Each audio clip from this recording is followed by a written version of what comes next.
ya.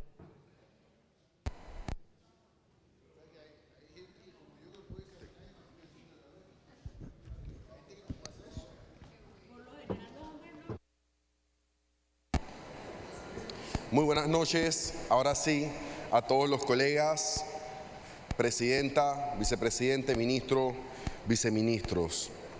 Yo quiero empezar mi intervención yéndome al reglamento orgánico de la Asamblea, entendiendo que evidentemente situaciones como esta ya han pasado.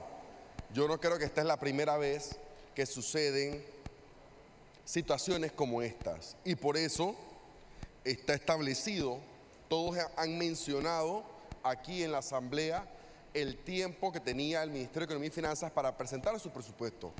Pero también es importante, ¿y por qué lo traigo a colación? Porque en el reglamento interno también hay un tiempo para discutir el primero, el segundo y el tercer debate, específicamente del presupuesto general del Estado. Artículo 79. El plazo del primer debate. Presentado el proyecto de presupuesto general del Estado, el presidente lo pasará a la Comisión de Presupuesto, donde se le hará el primer debate, la cual discutirá y votará el proyecto dentro del término de 30 días. Si nos vamos al segundo debate, artículo 83, la Asamblea tiene un plazo de 10 días para la discusión y votación del proyecto de presupuesto en segundo debate. Es decir, que no hay un término establecido en el reglamento para que esta Asamblea discute el presupuesto general del Estado. Un término en días que han considerado diputados anteriores prudente para que los diputados en su rol fiscalizador de los recursos del Estado tuviesen un tiempo oportuno para entonces proceder a la votación en tercer debate, para la cual cada diputado tiene 15 minutos y votar entonces el presupuesto general del Estado. ¿Por qué hago mención a esto? Porque yo soy fiel creyente que los diputados de la Comisión de Presupuesto, que a mi parecer son los que han actuado mal, no debieron ceder ese poder que tenían de tomarse el tiempo necesario para discutir lo más importante, que es el presupuesto general del Estado. Yo estoy aquí por primera vez. Tengo escasos 3 meses en esta Asamblea. Y no necesito tener lo que algunos aquí tienen, que son años y décadas de trayectoria, para entender que el presupuesto amerita una discusión de altura, una discusión detallada, una discusión en la que los diputados puedan decirle al país justamente en qué se están usando los recursos. ¿Y saben por qué, compañeros? Eso es importante. Porque la gente se está sacando la mugre, la gente trabaja noche y día, se le descuentan sus impuestos y ven lastimosamente cómo en los últimos años, sobre todo los últimos años puntualmente, ha sido un despilfarro sin consideración alguna de lo que el pueblo estaba pidiendo, y es que se resolvieran los principales problemas, incluyendo educación. Entonces, hablemos de educación. Parte de lo que yo pediría como diputado es que ahora que le tocan más de $1.000 millones más al Ministerio de Educación, nosotros aquí los 71 nos sentemos con la ministra a preguntarle rubro por rubro, señores. $1.000 millones. Disculpen, no es una cifra menor. Y no es para hacer lo que hizo ayer la Comisión de Presupuesto. Yo respeto a los 70 colegas que tengo en esta Asamblea, porque los 70 llegaron con el voto popular. Los 70 son líderes que sus comunidades escogieron. Respeto al sistema democrático, respeto a la voluntad popular. A los 70 los respeto, pero lo que se hizo ayer manda el mensaje equivocado. Manda un mensaje incorrecto de lo que incluso el señor presidente José Raúl Mulino en el 2023 y en el 2024 dijo: Busquen las redes sociales. El hoy presidente de la República dijo en su momento que el presupuesto tenía que llevar un análisis detallado. Aquí hay un diputado que varias veces ha dicho que él puede hacer dos cosas a la vez. Esta asamblea también podía tener a la Comisión de Presupuesto trabajando y a la Comisión de Salud recorriendo el país para ver el tema de la caja. La negativa a llamar extraordinarias ha hecho que lo que hicieron ayer mande un mal mensaje al país. Quiero hablar a título personal. Jamás estaría de acuerdo con hacer convocaciones masivas por populismo, por protagonismo, por taquilla.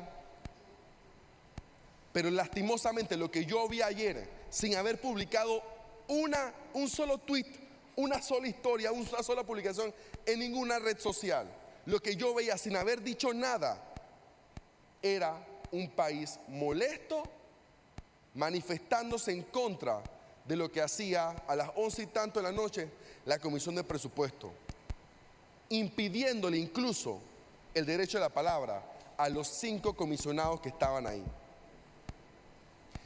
Después nos quejamos del pase de factura, como muchos de ustedes aquí vieron, de sus compañeros que hoy no están. No están porque cuando se discutió el tema de la mina, decidieron también hacerlo así, porque tenían los votos. Y aquí estamos todos de acuerdo, ustedes tienen los votos. Esa es la realidad y yo no lo discuto. Pero el valor que tiene esta asamblea es que se le respete a cada uno. Y así, como no me opongo a que cada vez que el diputado Luis Eduardo Camacho quiera hacer show, se le dé la palabra, yo pienso que nadie se debe oponer a que los 5 diputados de la Comisión de Presupuesto tuvieran derecho al uso de la palabra. Diputados que se ganaron su puesto, se ganaron su curul, recorrieron el país por 2 años para llegar aquí y que ayer, después de haber peleado para llegar a esa Comisión de Presupuesto, fiscalizar el recurso del país, les nieguen el derecho a la palabra.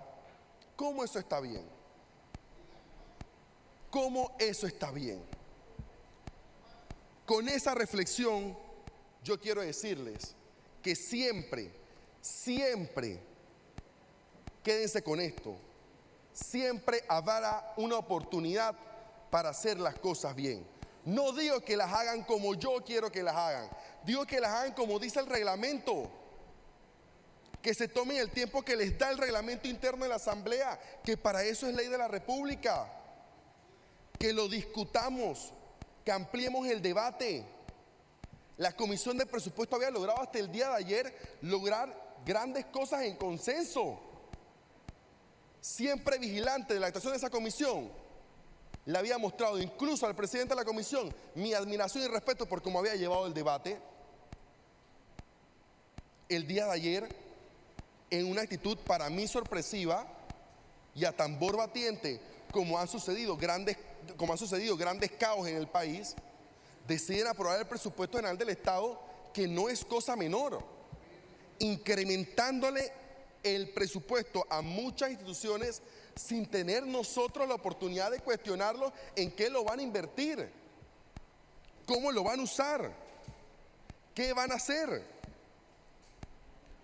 Yo creo, haciendo análisis de lo que sucede ayer, es que también hay que hacer esa mea culpa de la responsabilidad que tenemos con el presupuesto.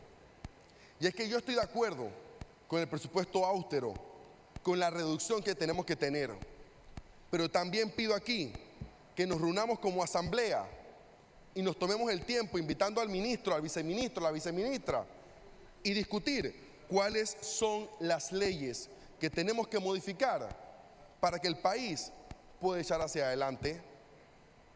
Las leyes que crean privilegios, las leyes que crean fueros, la ley general de sueldos, que aquí grandes economistas, profesionales han hablado de ella. Pero ¿qué dice también nuestra ley? Debe ser propuesta del Ejecutivo. Con el colega Roberto José Federico Zúñiga Alvarado ha venido trabajando meses en esa propuesta, creyendo en que la Ley General de Sueldos es una discusión importantísima para el país. Pero es una propuesta que viene del Ejecutivo. Así como nos sentamos en la Comisión de Economía y Finanzas, presidida por el colega Ronald de Gracia, a discutir con seriedad la ley de moratoria y la ley de responsabilidad social fiscal, nos pudimos también haber sentado para modificar lo que teníamos que hacer, por lo menos en un corto plazo, para que ese presupuesto mantuviese las alertas que habían mandado positivas internacionalmente. Teníamos que hacer una reducción temporal por un año del 7% de educación. Se podía hacer,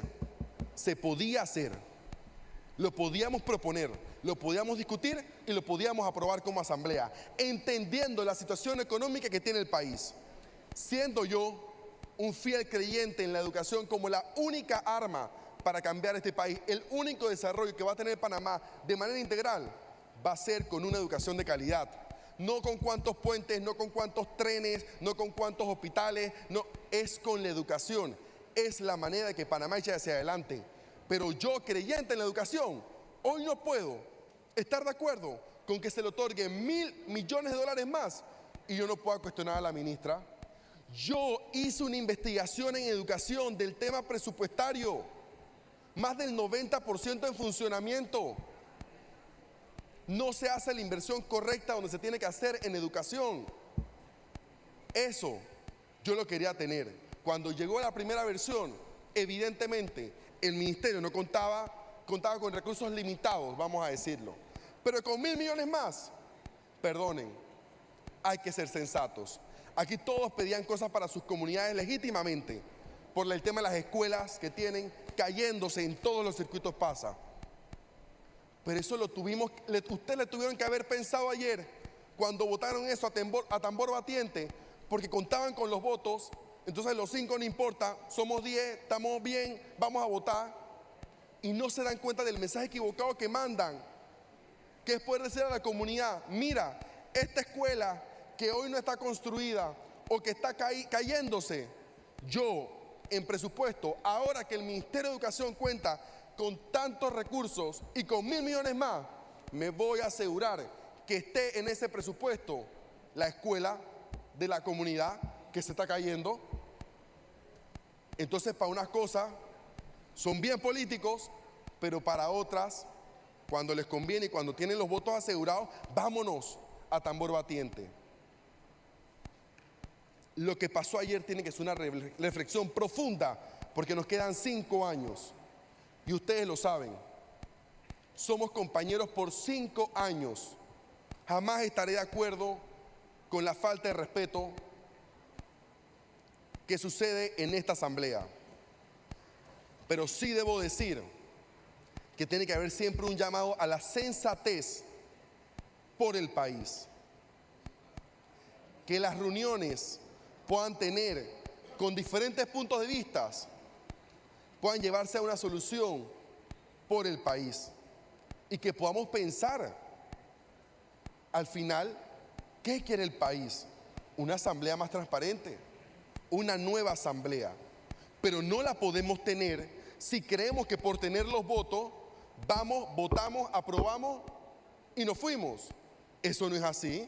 Hoy había aquí un grupo de policías protestando porque no están incluidos el tema de las jubilaciones en el presupuesto. Por poner un ejemplo de muchos, escribiéndome pacientes, ya lo mencionó el colega Richards, que le estaban, por ley, debía mantenerse el mismo monto, se redujo, escribiendo que querían venir para la asamblea. Los médicos que querían venir para la asamblea. Entonces, esta asamblea, en vez de poder sentarse a hacer ese análisis, lo aprueban sin ni siquiera, yo no les digo que escuchen a todo el que llega aquí a hablarles, pero mínimamente a los 5 diputados que están ahí por elección popular como ustedes, a Roberto José Federico Zúñiga Alvarado le escogieron más de 40.000 personas. 40.000 personas depositaron su confianza en él. Y ayer a él en la Comisión de Presupuesto no le negaron la voz a Roberto Zúñiga, le negaron la voz a más de 40.000 votantes. Ustedes, compañeros, no dimensionan eso. Y hoy llegábamos reídos de lo que había pasado ayer. Y yo intentaba hacer todos los análisis. Yo ayer llegué en medio de la situación a las 11 y tanto de la noche y le pregunté al compañero Medín, que estaba un poco más calmado: compañero, ¿qué pasó?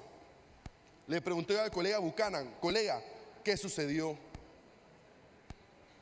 Yo a todos los colegas que estaban ahí presentes intenté entender qué había pasado y en qué momento esa comisión que había actuado tan bien se rompió esa situación que había logrado llevar en consenso tantas discusiones importantes para el país.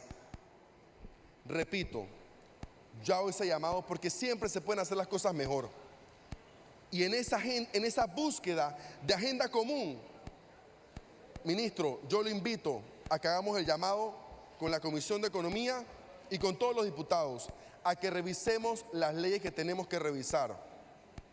Yo, Jorge Isaac Blois Iglesias, creyendo en la ciencia como una inversión importantísima para el país, presenté un proyecto que tenía que ver con el tema del PIB y lo suspendimos. Y ya usted ha explicado varias veces por qué no es la vía correcta, lo entiendo. Pero también tenemos otras leyes que sí están amarrándose con el tema del PIB. Tenemos otras leyes especiales, tenemos otras leyes que están impidiendo la recaudación. Lo dije en la Comisión de Economía, llegó la ley de moratoria y sin poder hablar con el director de la DGI, recibimos unas derogaciones en las que no pudimos hacer la discusión que ameritaba. ¿Y qué sucede? Nosotros decidimos votar en contra porque no habíamos tenido el debate necesario para poder entender cuál es la vía correcta de tomar. ¿Eran 38 artículos que teníamos que derogar o podían ser menos? ¿Cuáles tenían que ser? ¿Por qué el de método de pago? ¿Por qué el tiempo de fiscalización en las empresas? ¿Por qué? Había una pregunta genuina como diputado de la comisión de cada artículo, pero no le pude preguntar a nadie. Y le dije ahí a la subdirectora de la DGI: invítenos de nuevo, conversémoslo, inviten a la Comisión de Economía, a los 9 comisionados. Yo estoy aquí no para hacerlo políticamente correcto, para hacer lo que sea correcto para el país. Y si hay que tomar pequeñas batallas, estoy dispuesto a tomarla. No presento la Ley General de Sueldos con el colega Zúñiga porque tiene que venir el Ejecutivo, pero tiene todo nuestro apoyo y todo lo que se ha trabajado ya se lo podemos compartir. Todo lo que tengamos que revisar para que esto no ocurra en el 2025, que esperamos tenerlo como ministro, lo hagamos. Yo invito a que lo hagamos y que nos sentemos como asamblea a discutir esos proyectos que tocan transversalmente el presupuesto general del Estado, creando fueros y privilegios, pero que otras asambleas no se han atrevido a tocar por el miedo a qué dirán. Si nos hemos dado cuenta, ya nos dimos cuenta ayer, valga la redundancia, que a veces no les importa el qué dirán. Bueno, vamos a tener las discusiones aquí que se tienen que tener, que para eso al menos yo vine aquí, para tener las discusiones que teníamos que tener, porque el país va en decadencia, porque aquí se incrementaba el presupuesto de manera exponencial sin sustento, se protegían diferentes carreras con diferentes sueldos, creando privilegios, y eso tenemos que discutirlo como asamblea. Las leyes que presionen a llevar a la situación económica actual, tenemos que revisarla porque somos corresponsables y por eso voté a favor del de responsabilidad social fiscal. Y estuve en contra cuando eliminaron la parte de ser corresponsables los diputados, porque claro que somos corresponsables. No nos podemos parar aquí por 30 minutos, este diputado no se va a parar aquí 30 minutos para discutir el presupuesto general del Estado y decir que eso no es asunto mío. Claro que es asunto mío, lo presenta el MEF, pero al final es con mi voto el que pasa el presupuesto. Y yo no puedo ser cómplice de seguir creando leyes que afectan la situación económica del país. Yo quiero ser hoy, y lo quiero dejar en acta, que conste en las actas de esta asamblea, quiero ser hoy un aliado para que la situación económica del país mejore, tocando los puntos que tengamos que tocar, haciendo ese llamado a los que nos ven, a los economistas, al gremio sindical, de trabajadores, empresarial, que tanto han manifestado su oposición y también su voto favorable de distintos temas, que nos sentemos a ver, entendiendo que hoy tenemos un presupuesto por diferentes leyes que está incrementando el valor de la deuda. ¿Quién se siente bien que hoy incremente la deuda del país? ¿Quién se siente bien de eso? Yo no me puedo sentir bien de eso, pero tampoco puedo dejar de hablar para ir a votar rápido, porque la Comisión de Presupuesto no hizo su trabajo. La Comisión de Presupuesto no hizo su trabajo. Y creyendo que con 10 votos se logra todo, lo aprueban y ahora estamos en esta situación que tenemos hoy día aquí en el Pleno de la Asamblea.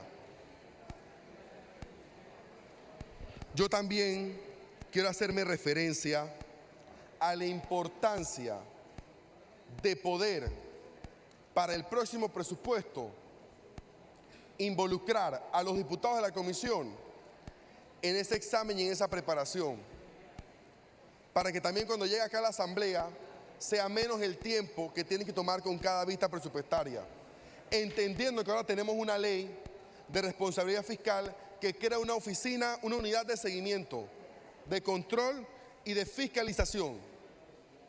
Eso lo apoyé, lo apoyo y daré todo el seguimiento que pueda dar para que durante el próximo año esa oficina, esa unidad hoy creada, pueda darle el seguimiento que amerita el presupuesto general del Estado. Y que basado en resultados, como queremos, al menos este diputado, que sea el presupuesto, asimismo podamos pedirle cuentas a los diferentes ministros. Pedirle en este pleno rendición de cuentas a los ministros que no estén usando el presupuesto adecuadamente. Haciendo ese llamado que hizo el propio presidente de la República, José Raúl Mulino, en el 2023 y en el 2024, tomémonos el tiempo para analizar las vistas que hagan falta, pongámonos de acuerdo como asamblea y que la Comisión de Presupuesto, como lo ha hecho con todo, se ponga de acuerdo para analizar las vistas principales de las instituciones en las que se incrementó el presupuesto. Se le hagan las vistas y se lleve entonces al segundo debate para poder votar y tener un presupuesto cónsono con la realidad del país. Si hay que tomar tiempo después del 31 de octubre, habrá que tomarlo, pero siempre por la estabilidad y la paz social, entendiendo que no ha pasado ni un año de cuando aquí afuera habían cientos de miles de personas peleando, no solo por una mina, sino porque no se sentían representados, no se sentían escuchados, no se sentían respetados por una asamblea que aceptaba aprobar cosas sin leer. Y disculpen que lo traiga de nueva colación, pero es lo mismo, es el mismo mensaje que mandó ayer esta nueva asamblea. Los 10 comisionados puntualmente de presupuesto. Y la vez pasada era uno en la comisión de presupuesto. Y a él le podían impedir el derecho a la palabra. Pero ayer eran 5. En 2029 serán 10. Y en 2034 serán los 15, si no hacen las cosas bien. Y hacer las cosas bien no por lo que opine o quiera este diputado, hacer las cosas bien respetando el reglamento interno, tomándonos los tiempos que nos haya que tomar. Porque mientras que la Comisión de Presupuesto termina de hacer las vistas, la Comisión de Salud sale a hacer el recorrido a las comunidades, a llevar la reforma a la caja, entendiendo que ahí requerirán el apoyo de todos los diputados, y en el cual yo personalmente me he comprometido en poder llevar a mi comunidad, sin costos, sin viáticos y sin nada de eso, las reformas a la caja, para que el país se sienta involucrado, para que esta asamblea salga a decirles cuál es esa reforma, qué puntos toca, cómo cada uno puede aportar, y que el debate no sea un debate del lado derecho contra el lado izquierdo de esta asamblea, de diputados de diferentes bancadas en un dime que te diré, sino que sea un debate constructivo, como siempre lo ha hecho la Comisión de Presupuesto, colega Jessica Romero. Gracias por todos los aportes que igual hemos conversado siempre que tiene que haber para la discusión de proyectos tan importantes como este. Siguiendo en el tema educativo, porque no lo puedo dejar pasar. Hoy más de $1.000 millones, pero a la vez se niega a hacer la prueba internacional PISA, en la cual Panamá ha tenido aportes valiosísimos, no solo a nivel académico. La prueba PISA no solo mide el tema académico, la prueba PISA es una prueba integral. Vamos a los países de la OCDE a decirles, sáquenos de las listas, pero la ministra y el presidente dicen que la prueba no sirve para nada. La prueba que hace la OCDE dicen que no sirve para nada. La hacen 84 países, pero no sirve para nada. La continúan haciendo los países de la región para medirse internacionalmente, pero no sirve para nada. Panamá quiere avanzar y buscar los empleos del futuro, competitividad, pero la prueba que nos mide mundialmente no sirve para nada.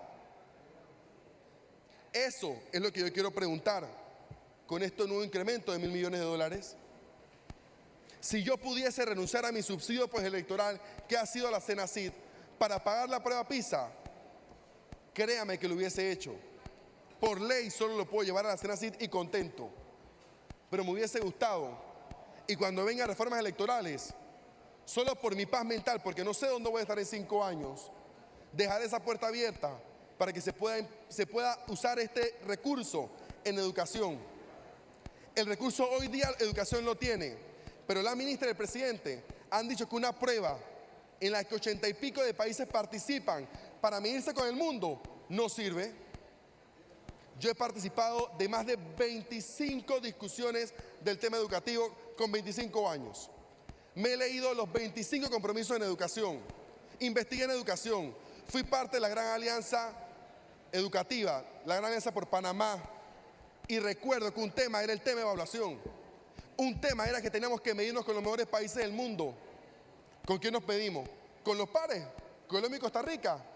¿Eso es lo que queremos? ¿O queremos ver, aunque sea dura y cruel, la realidad de Panamá ante el mundo? Queremos que venga Amazon, queremos que vengan las mejores empresas, Apple, que nos vean en el mundo, pero no nos queremos medir con ellos porque, la prueba no sirve para nada. Palabras textuales. Para una persona, no solo que cree en educación, sino que se tomó 2 años de su maestría investigando en el tema, como diputado, después de 2 años que me costó llegar aquí, mínimamente esperaba la oportunidad de cuestionar algo como eso. Hoy se firmó una alianza en el Ministerio de Educación con Amazon, si no me equivoco. Pero no queremos medir internacionalmente porque ya sabemos el resultado. La prueba se hace en un solo rango etario. Es decir, los estudiantes, aunque la hagas al año siguiente la prueba, va a cambiar. Claro que sabemos que Panamá está mal en educación porque no se han tomado las acciones que se tienen que tomar. La prueba PISA da recomendaciones de política pública. Pregúnteme si algún ministro ha tomado las recomendaciones de la política pública. Pues obviamente si no toman las recomendaciones no va a pasar nada. Pero de salir a decirle al mundo que Panamá no cree en la prueba PISA, yo recibí opiniones de más de 5 ministros de educación de la región, considerando como una pena la opinión que este gobierno, porque es el gobierno de todos, estaba dando. Yo no voté por José Raúl Mulino, pero como persona que cree en la democracia, es el presidente de todos, incluido el mío, desde el 1 de julio.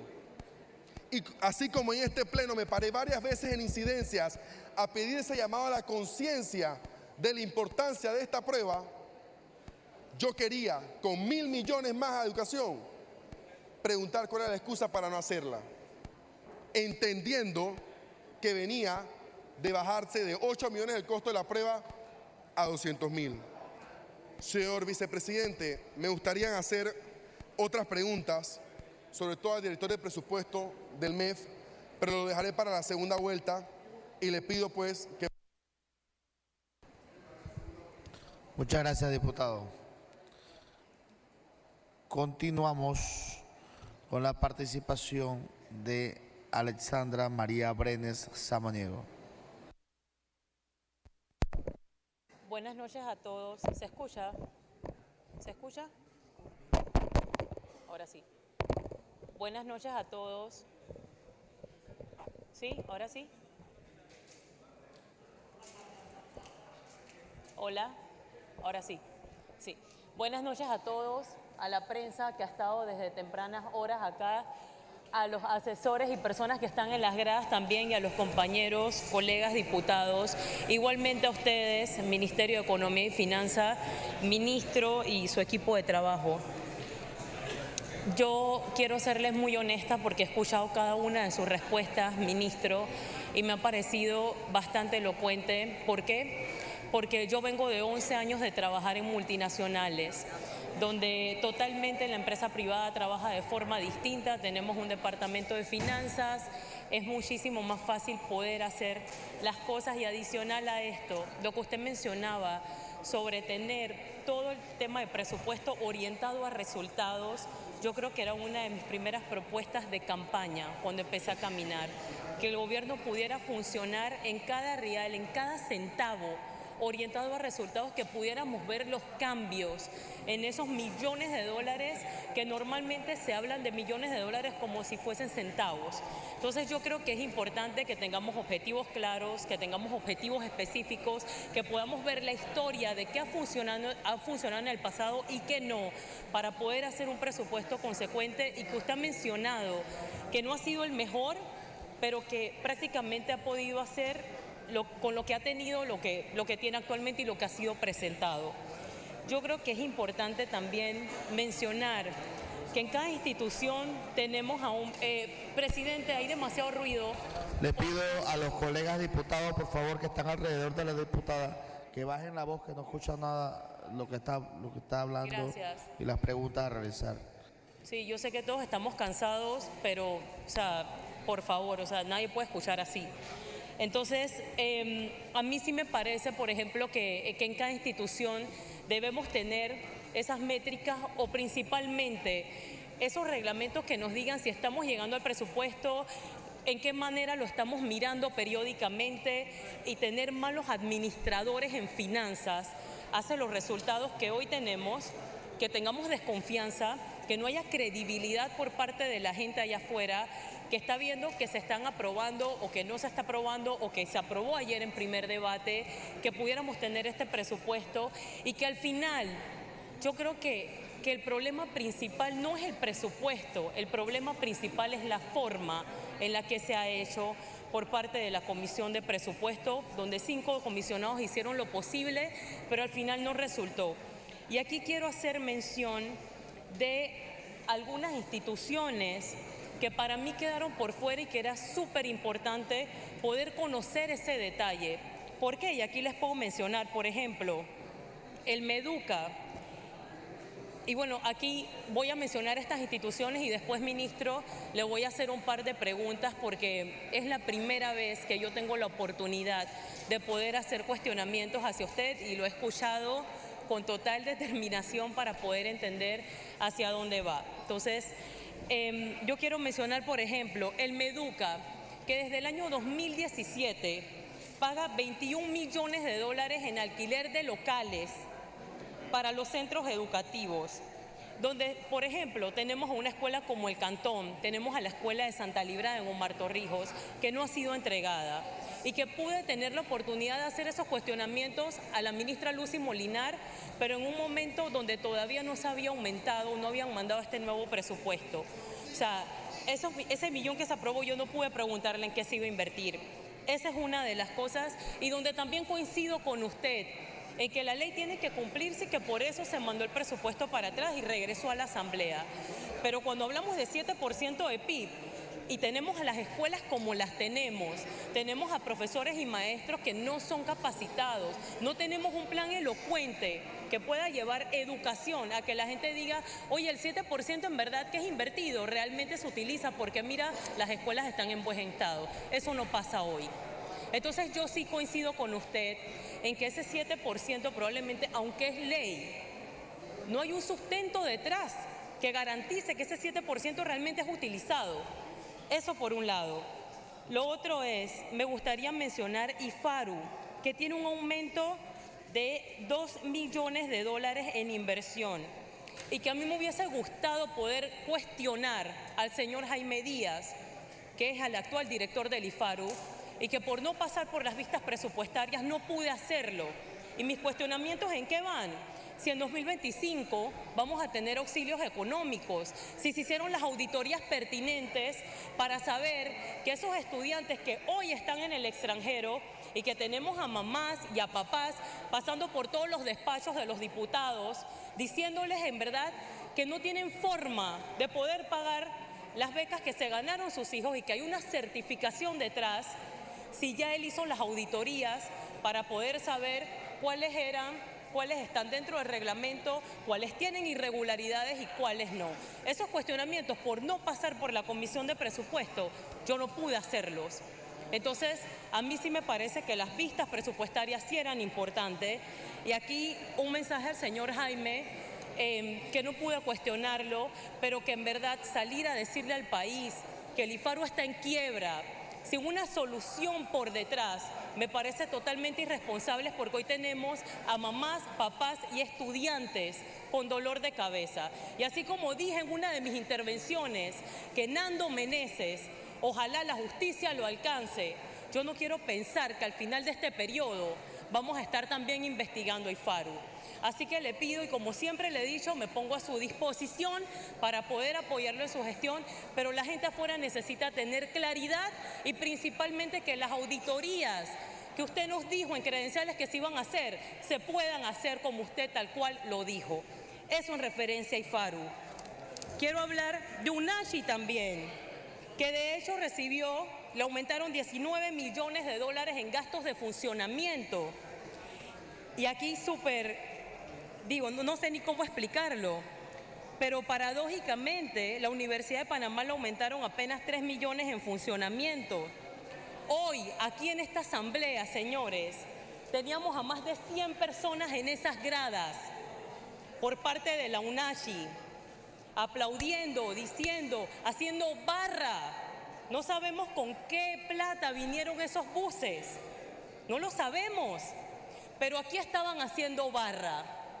Pero les tenemos $19 millones para gastos de funcionamiento. Y allá afuera, para los que no saben, funcionamiento es planilla para seguir pagando gente que no sabemos qué hacen, gente que se ha comprobado que hay nepotismo detrás.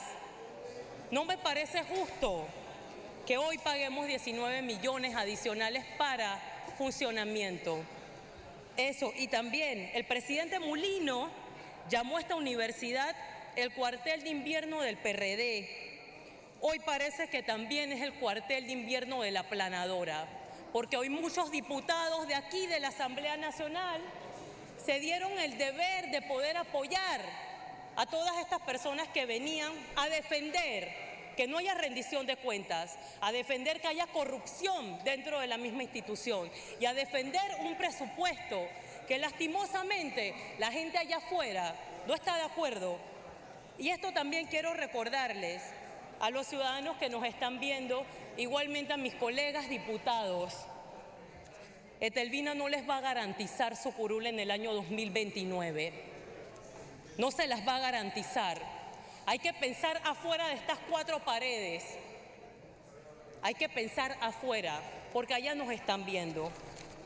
Y aquí entonces quiero poder hacer mis cuestionamientos, señor ministro, porque yo creo que parte de los 10 minutos que he podido hablar, de todos estos cuestionamientos que me hubiese gustado poder hacerlos y que no los pude hacer, era precisamente porque habían unas vistas presupuestarias, que solamente el presidente podía decretar una sesión extraordinaria y poder irnos por lo menos del día de hoy a 63 días para poder agotar esas 86 instituciones que se quedaron por fuera. Ahora voy con mis preguntas, señor ministro. Y usted disculpe, pero eran 10 minutos que necesitaba de verdad desahogarme, porque ya le digo, me hubiese gustado poder ir a las vistas presupuestarias y hacer esos cuestionamientos en ese lugar. Mire, sabemos que hay sugerencias de una reforma tributaria en Panamá y yo lo escuché hablar sobre el tema de reformas tributarias. Y también por parte del FMI para que el país pueda ordenar sus finanzas públicas y recaudar más. Yo no sé si hay un plan de acción de acuerdo a esto. Yo lo que le puedo decir es que los panameños sí están muy preocupados por el tema de impuesto. Si hay algún plan que se va a hacer con el tema de poder recaudar más. Y aquí les soy súper honesta, son preguntas que he visto, que me han hecho y que me han dicho, por favor, hazlas. Entonces, yo respondiendo al electorado, a mí me gustaría poder hacerle esa pregunta. ¿Hay un plan de acción con esto o me refiero específicamente al tema de impuestos? Para responder el señor ministro Chapman. Muchas gracias, diputada. La escuché atentamente.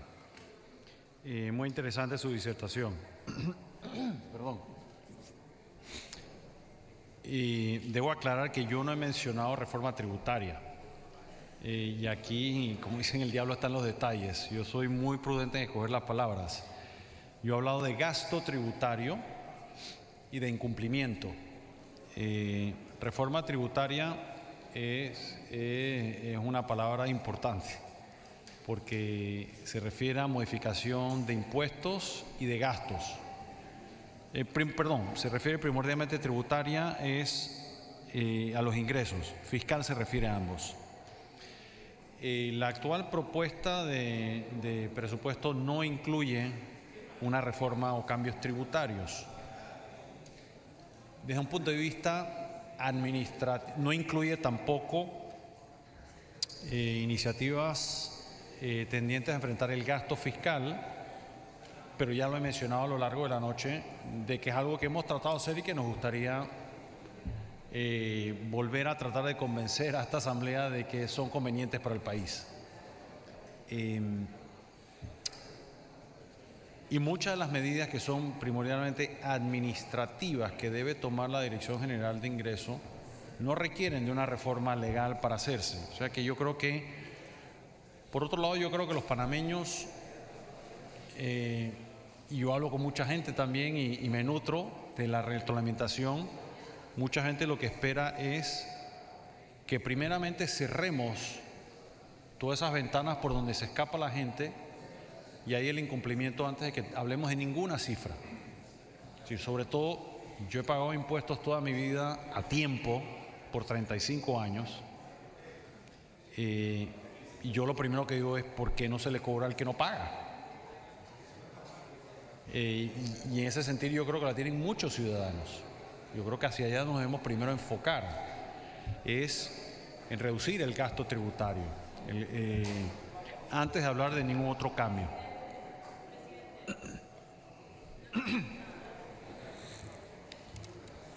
Le pido a los colegas y a los miembros que se encuentran dentro del recinto del Pleno que hagan silencio para que el señor ministro pueda responder la pregunta realizada por la diputada y las que vengan. Gracias. Entonces hacia allá va el enfoque. Este presupuesto no incluye ningún cambio y creo que el país se merece primero agotar todas las otras medidas que el país puede tomar, más bien de la pérdida de ingreso antes de que tocar ningún impuesto.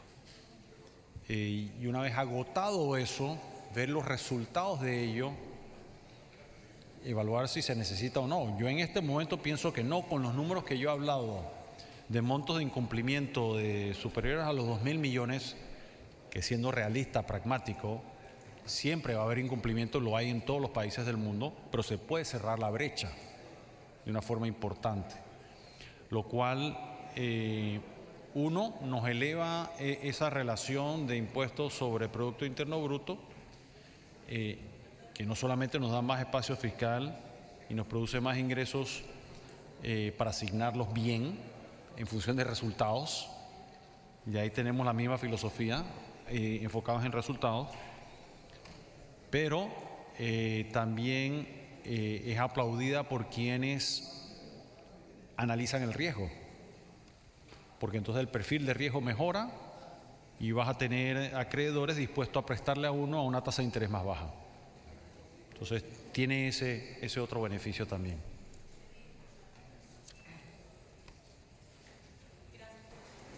Para continuar, diputada. Gracias por su respuesta, señor ministro. Me queda súper claro. Mire, son 4 preguntas, así que sí le pido si se puede quedar aquí para yo hacerlas.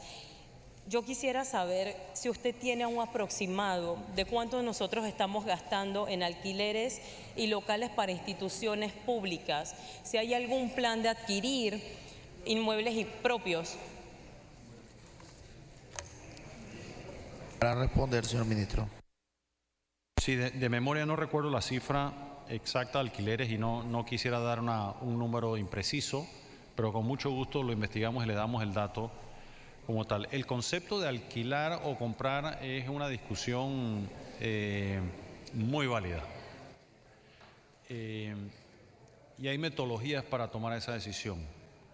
Uno es el valor del dinero en el tiempo. Es decir, voy a entrar aquí en temas que no necesariamente son muy atractivos para esta hora, pero es el valor presente.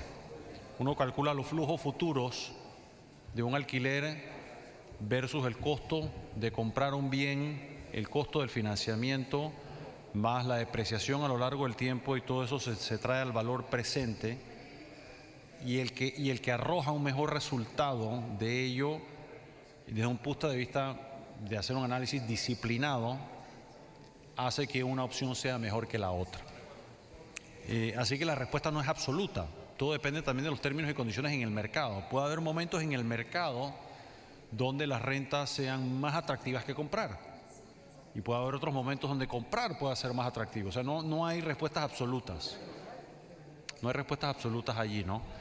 Y es casualmente uno de los temas que estamos evaluando ahora, porque a diferencia de ciertos mercados residenciales, hay ciertos mercados comerciales o de oficina donde todavía hay un exceso de oferta, que pone presión tanto al precio como a la renta, pero a veces puede haber un dueño que puede estar dispuesto a otorgar un mayor descuento a la renta que a la venta, o viceversa.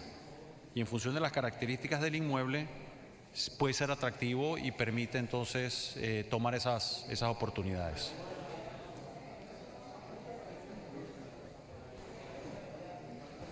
Continúe, diputada. En efecto, lo que usted acaba de mencionar tiene todo el sentido. Sin embargo, cuando la gente afuera escucha lo que yo acabo de decir, por ejemplo, de las escuelas de San Miguelito, que han pagado $21 millones en alquiler, para todo el mundo es una cifra exuberante. Es decir, porque la gente automáticamente dice, pero ¿no te sale más barato comprar o construir un centro educativo o hacer varios centros educativos? Y yo entiendo, porque fue una de las preguntas que le hice a la ministra, y parte de lo que ella me comentaba es que no hay espacios para hacerlo, para poder construir, por ejemplo. Entonces, yo creo que si hablamos de 2017, es 21 millones de dólares que se han pagado desde ese momento. Y cuando vamos a ver, como lo que hablábamos al inicio de nuestra conversación, son lugares como, por ejemplo, el Oxford, que estaba la escuela del Cantón y que se estaba cayendo.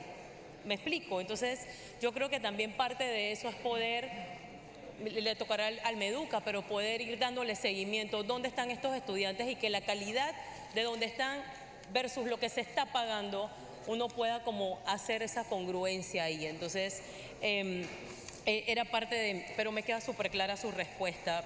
Mire, yo de acuerdo a lo que le preguntó el diputado Neftalí sobre el tema de la asamblea y los 10 millones de aumento que hay actualmente, a mí me gustaría saber si esto está en funcionamiento o en inversión. ¿Y por qué le hago la pregunta? Solo para saber si estamos claros, si sabe. Le hago la pregunta porque yo siempre he estado detrás del tema de la planilla de la asamblea. Yo soy una de las primeras que estoy siempre mirando quién entró nuevo, quién salió, quiénes están aquí, quiénes no, cuáles son sus funciones. Estoy detrás de mirar que realmente, y fue una de mis propuestas de campaña, por eso precisamente siempre estoy por también dar transparencia, porque siendo muy honesta, ministro, a mí, por ejemplo, y lo hablo por parte de mi equipo, o sea, decir que tú trabajas en la Asamblea Nacional, muchas veces la gente afuera te mira como, ok, y es porque está la imagen que aquí o no se hace nada, o hay muchas botellas, o hay gente que no trabaja, hay gente que está, que yo de verdad no lo voy a decir porque me pueden aturdir aquí, pero o sea, ya voy a callar. Pero mire, yo he visto muchos casos aquí dentro de la Asamblea, por ejemplo. Entonces, a mí sí me preocupa el tema de en qué fue ese aumento precisamente, esos 10 millones de dólares. Yo entiendo el tema del edificio, lo entiendo perfectamente, que sería más que nada un tema de inversión, pero el gasto de funcionamiento me preocupa muchísimo, porque yo, por ejemplo, el día de hoy, no sé cuántos contratos hay. Hoy estuve investigando una persona que me dijeron, oye, averígüame si esta persona trabaja ahí porque siempre la veo en su casa. Y me di cuenta que está por servicios profesionales dentro de la Asamblea. Entonces, a mí sí me gustaría saber si usted sabe si estos 10 millones de dólares fueron para funcionamiento o para inversión. Y ojo, para que nadie me malentienda, yo estoy 100% de acuerdo que se pague a la persona que trabaja.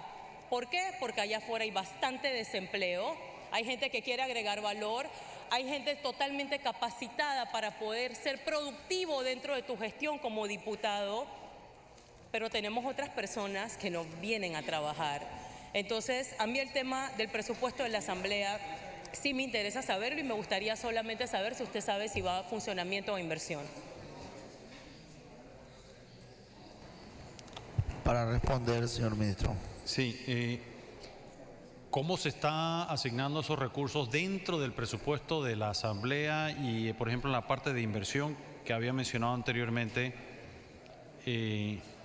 Realmente es prerrogativa de la Asamblea, que es algo, o sea, es algo que ustedes deben debatir entre ustedes mismos a lo interno, que conlleva es la asignación de los recursos. Eso, si está viniendo o no una persona a trabajar, yo no tengo forma de saber eso, no tengo forma de saberlo. Sí lo sé en el ministerio, eso sí se lo digo, y ahí sí lo fiscalizamos nosotros. Y sí miramos y contamos las personas que están y cuándo se está moviendo la planilla y el número de personas, eso sí lo fiscalizamos cortito. Y eso le corresponde a cada uno, le corresponde a cada entidad, le corresponde a cada hora. Cada quien tiene que hacer su tarea y su responsabilidad. Así que eso es igual con todas las entidades y ministerios. El Ministerio de Economía y Finanzas y la Dirección de Presupuesto no entra al nivel de detalle cuántas ventanas usted va a reparar, cuántos lápices va a comprar. Eso ya es algo muy propio de la institución. Lo que sí vemos englobadamente es si los recursos que tiene uno son cónsonos con el presupuesto general del Estado, si son cónsonos con el nivel de ingresos y ante el faltante de ingresos si tenemos la capacidad de acceder al financiamiento y honrarlo, ese financiamiento. O sea, eso es conceptualmente la labor de un presupuestador global, macro. Dentro de cada institución hay presupuestadores micro, si se quiere, el que mira, como dice, el de cada unidad, que baja a ese nivel de detalle.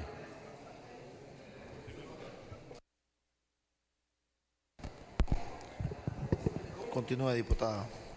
Gracias, ministro. Y yo sí entiendo perfectamente que ustedes no entran a ese nivel de detalle porque no es su función como Ministerio de Economía y Finanzas. Yo me refería a esos 10 millones si era en gasto de funcionamiento o inversión, más que nada.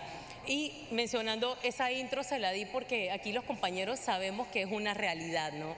Así que tenía que mencionarle que también, o sea, no sé, es mi primer año como diputada, no sé si también esas vistas presupuestarias incluían que, por ejemplo, la presidenta o alguien de la Junta Directiva fuera también a poder detallar ese presupuesto. No sé si dentro de la Comisión de Presupuesto eso sucede, pero supongo que sí. Iba a ser importante que la gente afuera conociera el aumento, para qué se está utilizando y, ojo, haciendo la salvedad que el presupuesto que se está destinando es más bajo que el presupuesto anterior. Así que para hacer la salvedad. Me quedan 5 minutos, ministro, muchas gracias.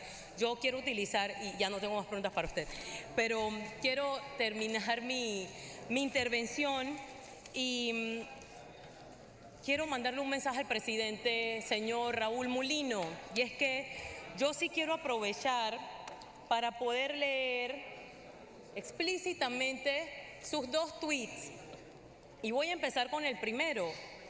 Dice, porque bueno, yo siempre he dicho, tú te puedes morir, te pueden enterrar, todo el mundo te llora, pero el internet tú no mueres, en el internet siempre vas a estar. Aquí está un recorderis, dice el 14 de diciembre, la sustentación del presupuesto de 2024 debe ser abierta y clara. El país debe conocer detalles, sobre todo en lo que rubro se aplicaron recortes. Así se podrá conocer si realmente habrá austeridad en el gobierno y hacer las debidas proyecciones por el nuevo gobierno que heredará esto. Este es el primero. Y va el segundo. El ajuste de presupuesto debe ser claramente explicado, no puede ser cosmético. El país y sus finanzas no están bien. Se impone real austeridad. Y aquí quiero hacer mis reflexiones para cerrar. Señor presidente, usted tiene la potestad de poder declarar sesiones extraordinarias para que las vistas presupuestarias puedan continuar hasta el mes de diciembre, que esas 96 instituciones y que hoy solo se revisaron 10 y quedaron 86 por fuera, entre estas, las más importantes que mencioné anteriormente, se pudieran escuchar, se pudiera saber cada uno de esa plata, ese millón, hacia dónde iba. La gente merece saberlo allá afuera. Adicional, esa era su responsabilidad, porque uno tiene que ser consecuente con lo que uno escribe en redes sociales. Tiene que ser súper consecuente, porque ¿qué es lo primero que te reclaman allá afuera? Cosas como estas. Usted dijo esto, pero no lo está cumpliendo. Y todavía desconozco la razón de por qué no decretar sesiones extraordinarias para una comisión de presupuesto que tiene toda la voluntad de poder trabajar y que aquí no es que los 30 o los 20 diputados queremos hablar en contra de lo que está pasando. Es que nosotros sí sabemos que representamos a un electorado. Sí sabemos que afuera la gente nos va a cuestionar y que nosotros somos su representación aquí adentro y tenemos que hacer lo correcto, no para nosotros, sino para los panameños. Aquí quiero traer también la Caja de Seguro Social. Cuando venga ese proyecto aquí a la Asamblea, no quiero saber si vamos a tener el mismo escenario que estamos teniendo hoy con presupuesto y que no es culpa, ya le digo, no estoy culpando para nada al Ministerio de Economía y Finanzas, aún cuando fue entregado tarde. Para mí es un tema que se podía hacer desde la voluntad y buena fe de los comisionados de presupuesto, sabiendo que nuestros 5 comisionados estuvieron a favor de continuar con las vistas presupuestarias. Así que, señor presidente, recuerde que lo que le sucedió al PRD, y tengo que mencionarlo, en su último año fue ese despertar social. Ojalá esto no suceda en este primer año de gobierno, donde se tomen decisiones de espaldas a la ciudadanía. A mí me gustaría que usted reflexione en cómo quiere ser recordado y que principalmente podamos ver las lecciones aprendidas de lo que ha sucedido en gobiernos anteriores y que hay oportunidad de hacer las cosas bien. No nos vea como oposición, nosotros somos una oposición constructiva que queremos hacer las cosas bien con usted, pero la única forma de hacerlo es con voluntad. Y un último mensaje a ustedes, personal del MEF, igualmente al ministro. Me voy a atrever a decirlo, aun cuando esto puede traer consecuencias. Por favor, no se dejen chantajear de nadie, mucho menos de esta Asamblea. Muchas gracias a todos.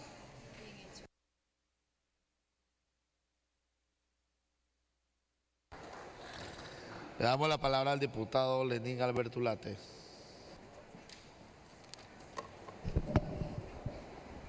Muy buenas noches, señor ministro, a su equipo de trabajo, a miembros de la prensa que a esta hora nos acompañan, pudiendo llevar ese mensaje al país, porque saben que sería bonito que este proyecto tan importante para el país se estuviera debatiendo en sesiones extraordinarias, en una hora adecuada, en la que todos los ciudadanos de este país estuvieran pendientes de lo que aquí se está debatiendo. Eso sería bonito, eso sería transparente para el país. Señor ministro, a mí me gustaría iniciar mi intervención con una pregunta sencilla,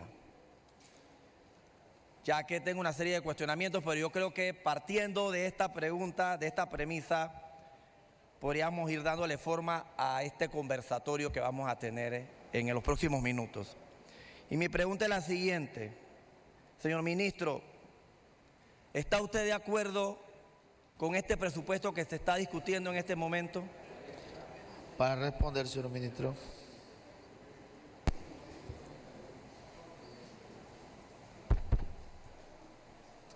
Mi respuesta es, yo soy demócrata. Y bajo un régimen democrático, uno nunca va a tener el presupuesto que uno quiera. Es lo que se puede lograr entre órganos del Estado. Y así que sí tengo que confesarle que yo estoy consciente de que nunca vamos a tener el presupuesto que yo idealmente quisiera, pero soy demócrata. Continúe, diputado. Disculpe, No ha terminado el señor ministro. disculpe, audio también.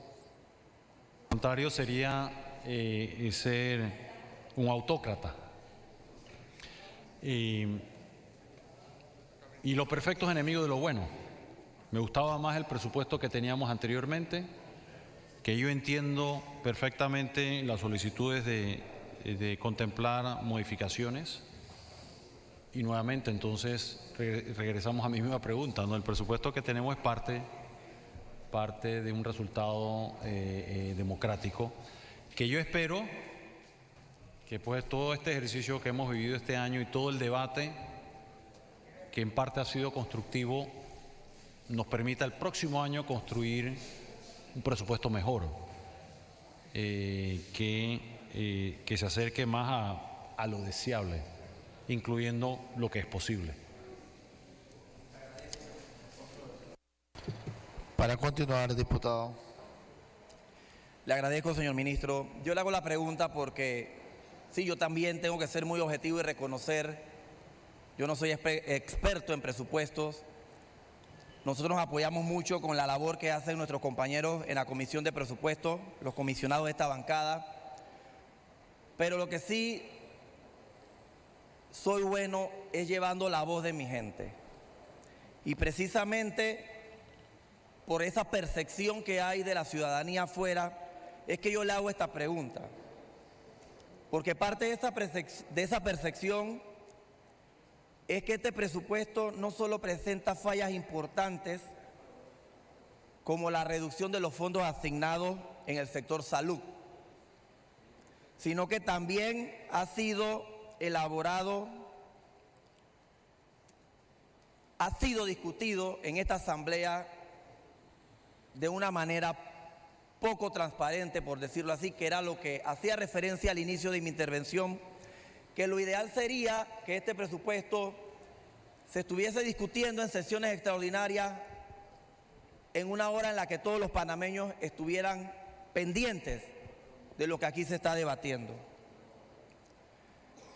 En este presupuesto, como ya lo han mencionado la mayoría de mis compañeros, no se ha dado la discusión debida y han hecho falta las consultas con las diferentes instituciones, 86 para ser específico. Y esta realidad, esto que está ocurriendo en este momento, preocupa a todos los panameños. Pero yo también tengo que enviar, de alguna manera, hacer docencia a la ciudadanía y hablarles un poco sobre los antecedentes de lo que nos tiene hoy aquí debatiendo este tema.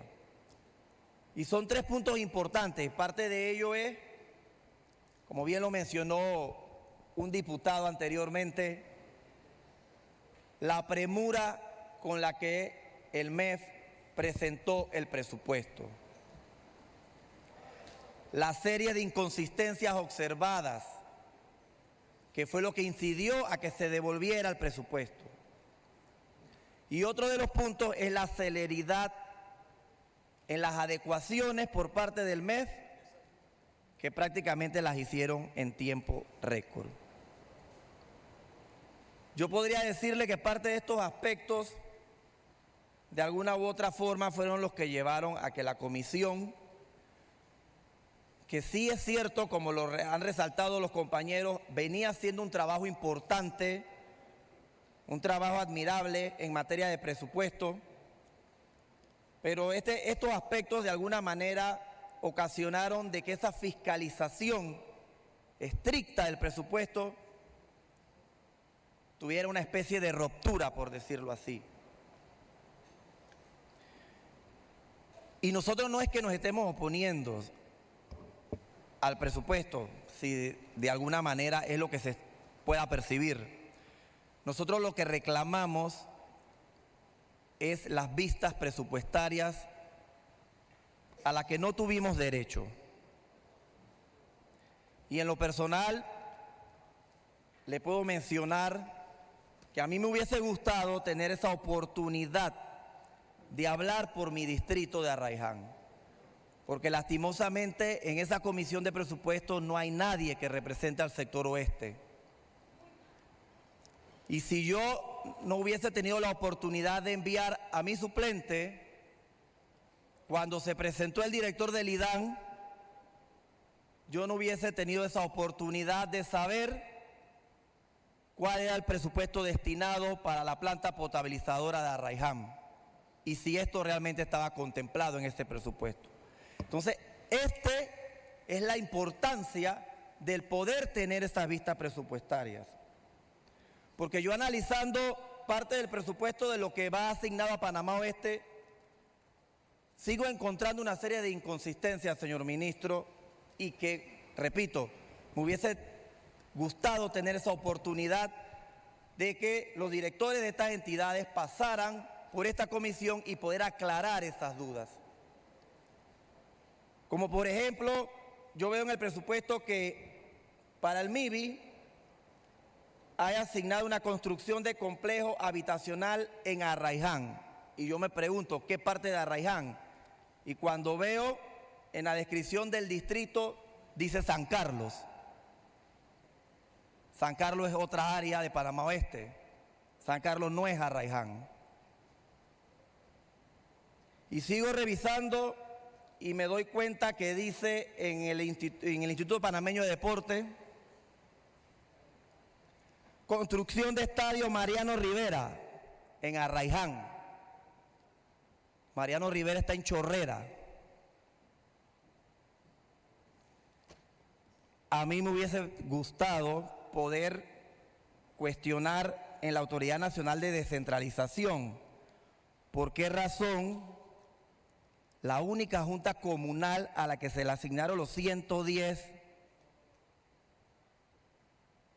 fue a la Junta de Arraiján Cabecera. Y no quiero pensar que porque es la única representante del partido en gobierno. Porque yo tengo la Junta Comunal de Bacamonte, que es una Junta Comunal nueva, que ni siquiera tiene un sitio donde operar. Porque para los que no saben, el corregimiento de Bacamonte es un corregimiento nuevo. Y a esta Junta, sin embargo, no se le asignó esa cantidad de dinero. Entonces, este tipo de dudas es la que nosotros tenemos la oportunidad de aclarar si todos los diputados hubiésemos tenido esta oportunidad de cuestionar en las vistas presupuestarias a estos directores. Como yo le digo a mi gente en el distrito de Arraiján, que no tengo la respuesta en materia de salud, en materia de desarrollo para Veracruz. ¿Cómo yo le digo a los jóvenes de Arraiján qué programas hay para desarrollar oportunidades para ellos, para que haya deporte y cultura en este distrito?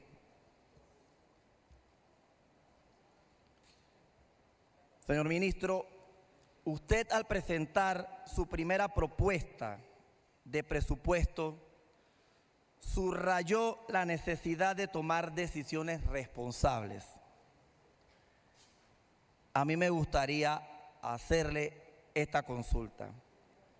¿Cree usted que es responsable que se apruebe un presupuesto de la manera en la que se está haciendo, pasando por encima de la ley?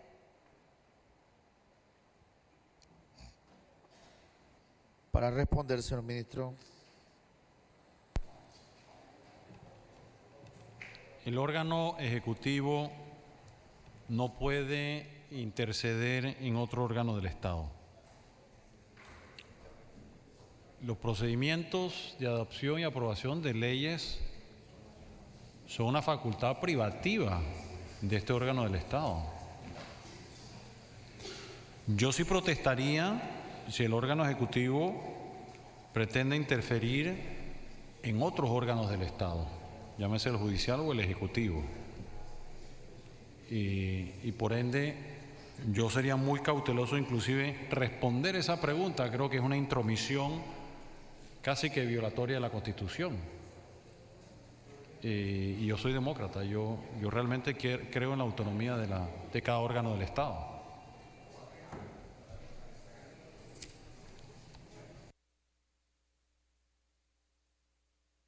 Continúe, diputado. Entiendo su posición, señor ministro. Sin embargo, como le comentaba al principio, a mí me gusta siempre saber las opiniones de los expertos. Y en esta materia presupuestaria estoy seguro que usted y su equipo de trabajo manejan de la mejor forma los criterios y todas las opiniones que de alguna manera nos van a ayudar a nosotros a tener una guía en la toma de decisiones tan importantes como esta. Otra de las preguntas que a mí me gustaría realizarle, señor ministro, es,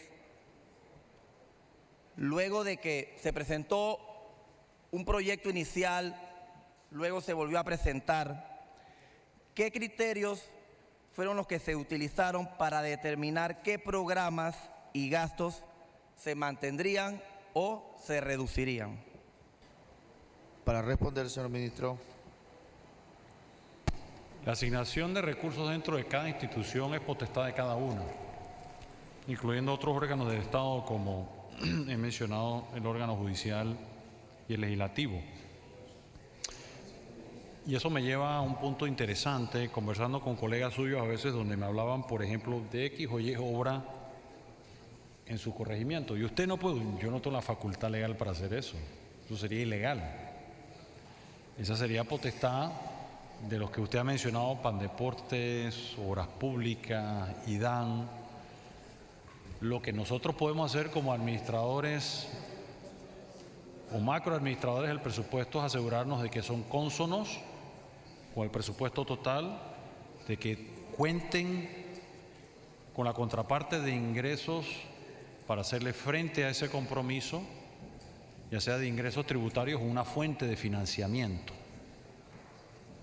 Pero no tenemos la facultad para decirle en esa precisión en qué gastarlo y en qué no.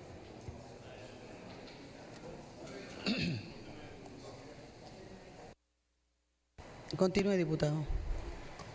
Gracias, señor ministro. Yo quería hacer referencia ante lo que usted menciona de la no intromisión en otro órgano del Estado, y yo creo que de alguna u otra manera podría decirle que ya el Ejecutivo violó la Constitución, ¿no? Al presentar el proyecto de presupuesto tarde. Y lo que estamos buscando no es pretender de que usted hable de la Asamblea como tal, de las funciones, sino que de alguna manera emita un criterio. Pero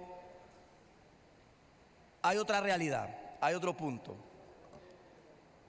Y es que la Comisión de Presupuesto, al darse todo lo que pasó la noche de ayer y aprobar de esta manera, en primer debate, este proyecto de ley, de alguna manera envía un mensaje pésimo a nivel internacional. ¿Qué produce esto?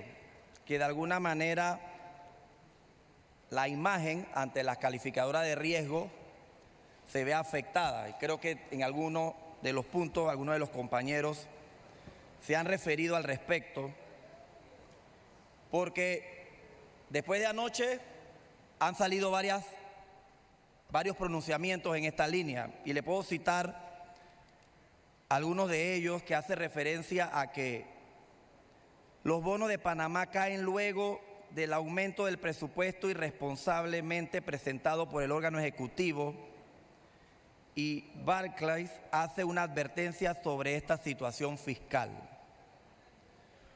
Otro de los pronunciamientos dice que Panamá ahora es percibido como un país más riesgoso para prestarle debido al presupuesto de 30.000 millones consentido por la Asamblea. Otra de las publicaciones que salió es que Panamá se puso la soga al cuello porque otras calificadoras están considerando acciones de calificar negativamente al país. Todo esto debido a la manera en la que se aprobó el presupuesto el día de ayer. Entonces, a mí me gustaría saber, señor ministro, qué mensaje nosotros podemos enviarle al país en esta materia. Presidenta, a ver si le cede la palabra al ministro, por favor. Para responder el señor ministro. Debo empezar por decirle que discrepo totalmente de los analistas que usted está leyendo, porque me están evidenciando un desconocimiento rampante de lo que, cómo funcionan y piensan las calificadoras de riesgo. Ninguna calificadora se ha pronunciado. Y lo que están tratando es de adivinar lo que piensan las calificadoras de riesgo. Y eso es una gran aventura, con la cual es muy riesgosa. Y parte de ese lenguaje que utilizan algunos de esos escritos o noticias o reportajes, la inexactitud es de tal magnitud que hacen referencia a un presupuesto presentado por el órgano ejecutivo muy alto. Eso no es así. El órgano ejecutivo presentó un presupuesto de 26.000 millones de dólares que recibió una solicitud de todos los miembros de la Comisión de Presupuesto para aumentarlo a 30.000. Y las conversaciones que yo sí he tenido con analistas por el teléfono y en persona me han dicho, ellos dicen, ustedes presentaron 26 y se les obligó a subir a 30. Yo creo que ahí es importante, nuevamente, el diablo está en los detalles, ser muy, muy precisos de los eventos, de la cadena de eventos. Y eso fue lo que propició realmente la preocupación en los mercados. El gobierno nacional nunca presentó un presupuesto de 30. Yo creo que eso es importante recalcarlo. Y tratamos de convencerles de que lo conveniente era tener un presupuesto más bajo. Y si tiene oportunidad de conversar con alguno de estos analistas, no me cabe la menor duda que se lo va a confirmar.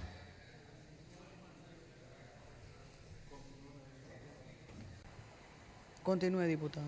Perdón. Continúe, diputado. Gracias, señor ministro.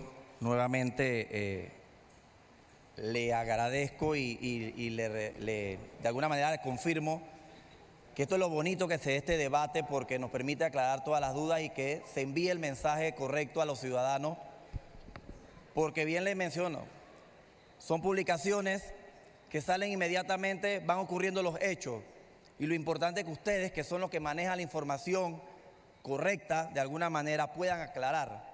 y de alguna manera ir disipando todas esas dudas que van quedando ante la ciudadanía. Yo, de alguna manera, la última pregunta que tengo, señor ministro, y que va un poco ligada a este tema de las evaluadoras de riesgo, es más que todo, o sea, siempre hemos estado claros de que esta propuesta que se presentó se ha hecho de acorde con el escenario de la difícil situación financiera que atraviesa el país. Se ha cuidado mucho lo que son los gastos de funcionamiento altos, pero bajas inversiones. Entonces, básicamente, la inquietud es que al mantener este ritmo de altos niveles de gastos muy característicos de los últimos 5 años, esto nos mantendría en un déficit. Y esto a largo plazo es insostenible. Entonces, como le mencioné, las evaluadoras de riesgos lo que hacen es que nos relegan. Y esto hace que nosotros tengamos mayores costos para acceder a financiamiento, no solo para el Estado, sino también para las empresas, para los ciudadanos.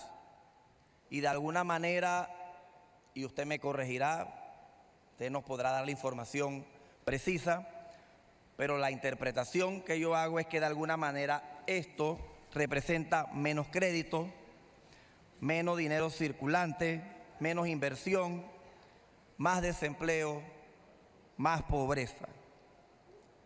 Y mi pregunta es, señor ministro, ¿qué se hará para enfrentar esta situación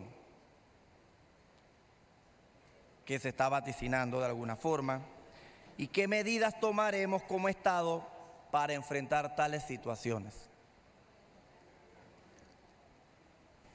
Para responder el ministro del MEF. Empezando por lo último, yo seguiré insistiendo en tratar de convencerles en que seamos más prudentes. Porque yo creo, es mi convicción, yo creo que es lo mejor para el país. Y estaré aquí conversando con ustedes las veces que sea necesario para tratar de convencerles de que es lo más conveniente para el país y es la mejor forma de proteger a los ciudadanos de este país y ayudarlos a prosperar. La ley, y escuchándolo, me recordó algo que he olvidado comentar. Y a veces es interesante leer entre líneas. La ley de responsabilidad social fiscal envía mensajes a gritos, pero en silencio. ¿Qué dice? Y cuando usted ve los cuadros, los números, dice un aterrizaje suave, no hay una terapia de trauma, hacia una normalización de las finanzas públicas de la situación fiscal. ¿Cuál es el mensaje a gritos en silencio? Que no hay una crisis económica y no hay una crisis fiscal. Hay crecimiento económico insuficiente y hay una situación fiscal alejada de lo ideal. Ahora bien, si tomamos el camino, la senda de la imprudencia y no ser conservadores fiscalmente, sí le puedo garantizar, no exactamente la fecha de cumpleaños, pero en un futuro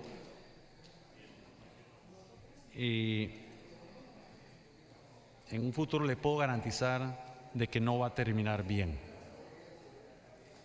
Y de pronto no somos nosotros, pero es la siguiente generación la que va a pagar los platos rotos. Por eso yo estaré aquí una y otra vez tratando de convencerles de hacer otra cosa, pensando en las futuras generaciones para no pasarles esa cuenta. Porque puede haber mucha gente que en el presente no lo comprendan, pero nuestros hijos y nietos sí lo van a comprender y lo van a apreciar, dejándoles un mejor país, desde un punto de vista fiscal y económico.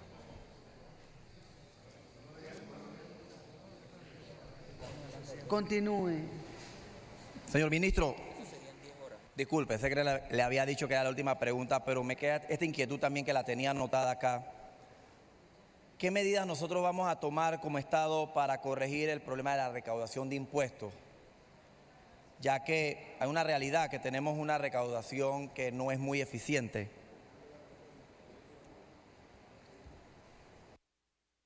Para responder, señor ministro. Lo primero es, yo apelaría a esta augusta Cámara para reconsiderar la decisión que se tomó recientemente de no cerrar las ventanas de escape. Se presentaron aquí iniciativas para cerrar ventanas por la cual se escapa dinero del fisco, que no fueron consideradas. Pero bueno, eso ya ocurrió.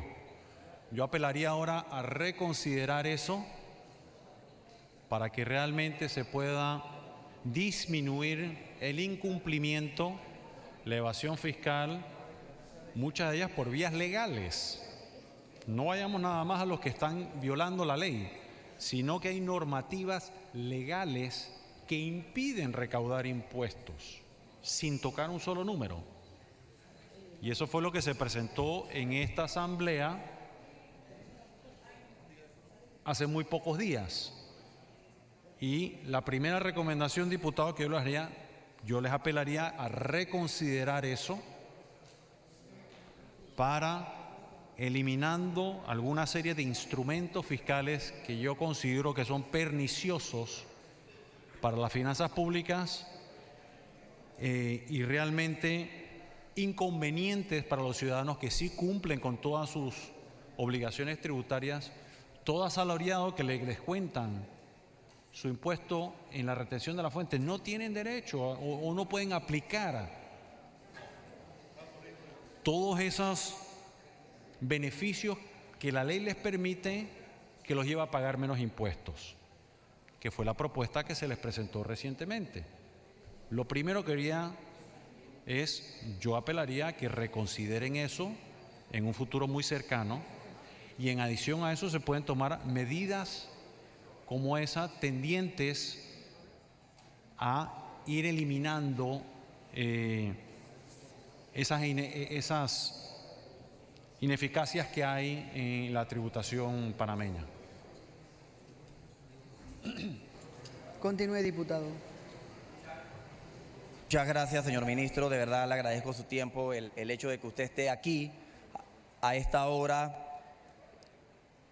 de alguna manera respondiendo a los cuestionamientos y ilustrando a esta sala en este importante debate de esta ley que de alguna manera es la que marca el rumbo en los próximos años en nuestro país.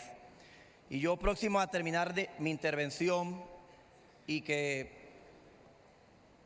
hay una serie de puntos que definitivamente nos gustaría seguir planteando, pero que ya el tiempo no nos da, y que me gustaría anotarme en la segunda vuelta para tener esa oportunidad de seguir poniendo los puntos de vista. Pero próximo a terminar mi intervención, solo me queda enviar un mensaje a los miembros de esta asamblea de que ya vimos lo que significa la suspensión de las vistas presupuestarias. Y la pregunta es, ¿cómo le aseguramos ahora a esos sectores que no estuvieron representados y que de alguna manera se vieron afectados a que tengan voz en este proceso? Es lo que tenemos que preguntarle, porque es a la ciudadanía de allá afuera a la que nosotros le debemos responder. Y como lo mencioné anteriormente, ¿cómo le doy respuesta a mis comunidades en el distrito de Arraiján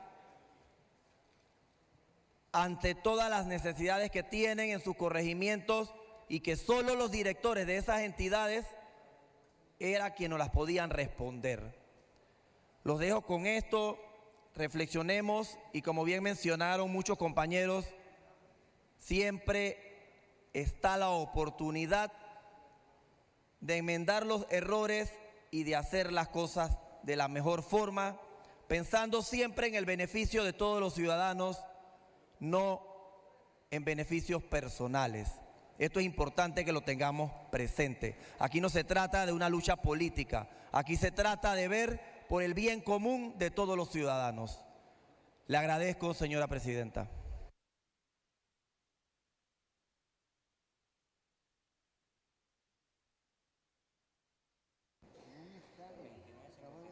Le ofrecemos la palabra a la honorable diputada Yamireli Chong.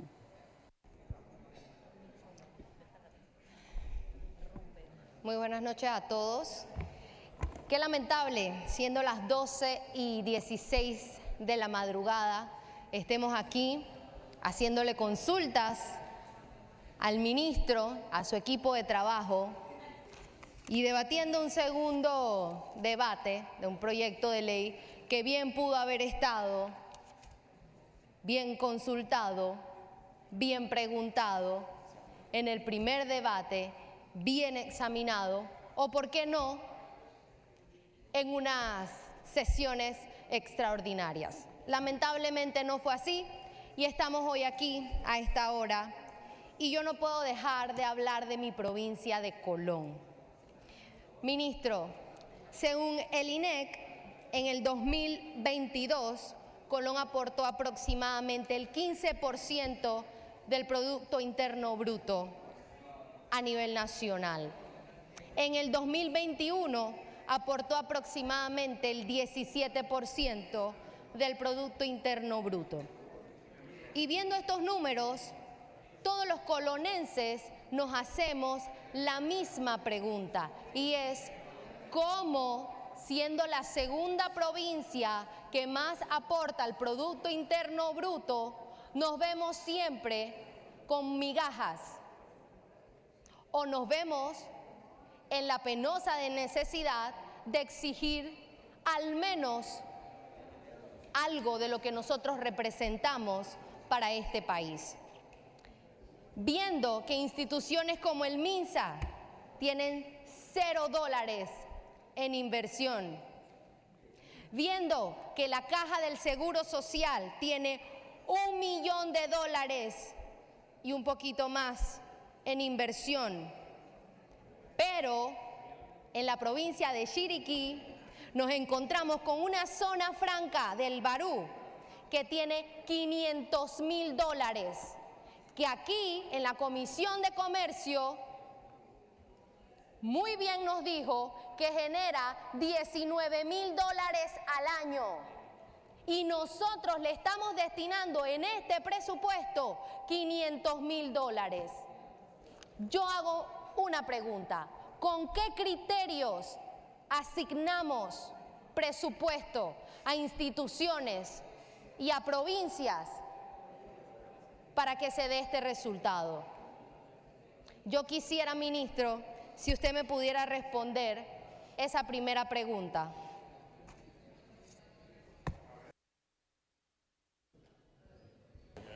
Para responder el señor ministro. Muchas gracias. Muy amable, muy atenta. Primero, que el presupuesto no asigna recursos por provincia. Yo creo que eso es importante recalcarlo. Así no se construyen los presupuestos, y no en este país. Se construyen, se van decantando desde los órganos del Estado, incluyendo este, que decide cómo usar sus recursos, el órgano judicial también, es decir, el órgano ejecutivo y el Ministerio de Economía no le dice dónde tiene que poner un juzgado, si el juzgado debe estar en Colón o en Chiriquí, eso lo decide el órgano judicial.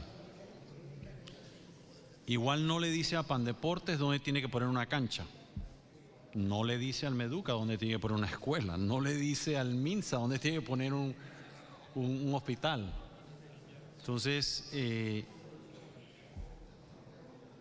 yo creo que repasemos un poco conceptualmente la construcción presupuestaria.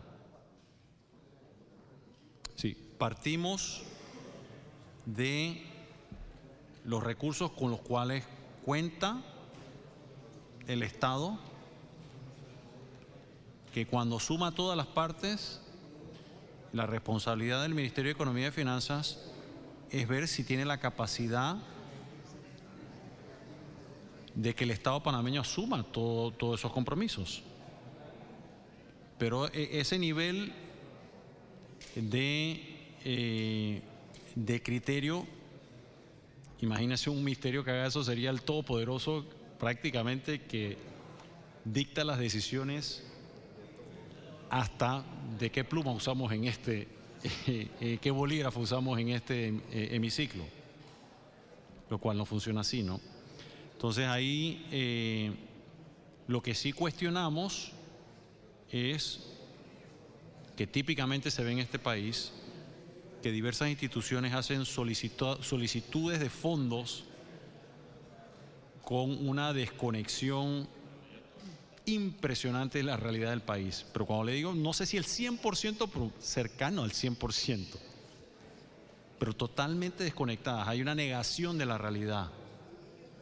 Simplemente como la lista de deseos, sin siquiera detenerse a pensar si hay los recursos para cumplir los deseos. Entonces le toca a uno, bueno, entonces en función de todos los deseos, acomodarse en función de la cantidad de recursos que hay disponibles en el país. Ahora bien, de allí así, usted mencionó MINSA, Meduca y un par más, se asigna a una provincia o a la otra, es criterio de ellos, uno no escoge eso. Y otro punto, tampoco los recursos se asignan en función de la generación del Producto Interno Bruto de cada provincia, pero comprendo su análisis, es muy interesante. Resulta ser que cuando tomamos el Producto Interno Bruto de Colón y de Panamá son los más altos del país. Si solo usáramos ese criterio, se concentraría solamente en esas dos provincias. O sea que ese análisis nos llevaría a que Darién tendría nada prácticamente, las comarcas tendrían cero. O sea que eso, yo sería muy cuidadoso en hacer una asignación de recursos en función de eso. Porque si bien Panamá puede tener el Producto Interno Bruto per cápita más alto del país, yo creo que sí debe asignárselo a otras regiones del país donde hay pobreza, aunque no generen esa cantidad de Producto Interno Bruto.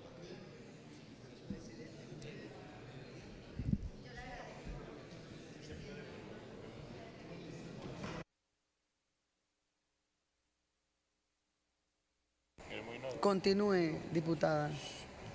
Yo le agradezco, señor ministro, por su explicación y justamente esas son las preguntas que nosotros nos hacemos y que, como bien usted lo dijo, no nos puede responder porque no es usted, el ministro de Educación, quien designa esos fondos para Colón, porque no es usted, el ministro de Salud, quien designa esos fondos para Colón.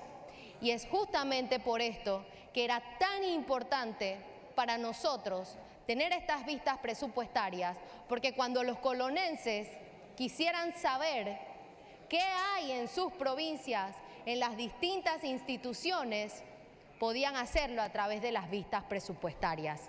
Y así como muchos de mis colegas ya lo han dicho aquí, que somos el reflejo de lo que una provincia quiere saber, es justamente eso, el clamor de esta bancada por tener unas vistas presupuestarias, para saber qué estamos aprobando y que cuando aquí a mitad de año se venga a pedir traslados de partidas, para cuando aquí se venga a hacer solicitudes en instituciones, nosotros podamos tener argumentos suficientes para decirle a las instituciones en qué invertiste tu presupuesto, cumpliste tus objetivos. Y aquí nuevamente vuelvo a un punto que usted comentó, de que un presupuesto debe estar basado en objetivos y en resultados. Y yo le pregunto si este presupuesto que usted ha presentado aquí, cumpliendo con algunas leyes, va a tener algún resultado positivo para el país, o cuál va a ser el resultado de este presupuesto en base a su objetivo. Para responder el señor ministro.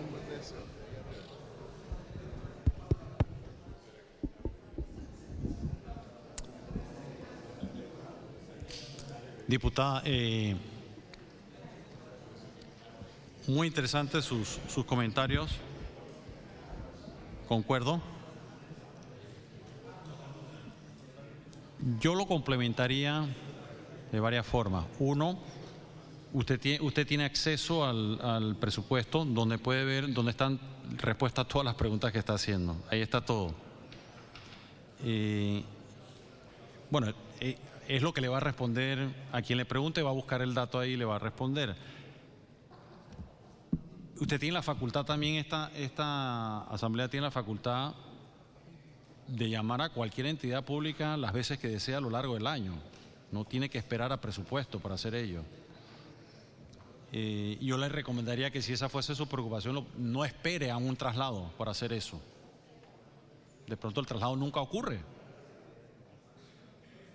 Si esa es su preocupación, sería mi recomendación, que es muy válida. Y yo le recomendaría también que en la construcción del presupuesto, el próximo presupuesto, donde vamos a tener un año completo prácticamente, haya una participación en todo el proceso de la elaboración, porque que es la parte donde realmente se puede tomar con mayor flexibilidad decisiones. Porque una vez, de acuerdo a lo que dice nuestra normativa, una vez que llega a la comisión, ni el ministro del ramo, ni la asamblea, ni este ministro puede cambiarlo. Tiene que ir a través de todo un proceso. Yo comprendo y comparto el deseo de escuchar una sustentación. Dígame usted por qué está allí, pero no le va a decir cámbiemelo porque no lo puede cambiar. Puede ser que en ese sentido soy muy pragmático y muy orientado a los resultados. Pero es decir, si yo tengo una cantidad de tiempo finita, ¿dónde la uso? La voy a usar donde puede ser más eficaz y donde puede dar mayores resultados. Definitivamente me da más resultados en la elaboración que en la sustentación, si fuese yo quien estuviera tomando esa decisión. ¿El presupuesto va a dar resultados? Por supuesto que sí.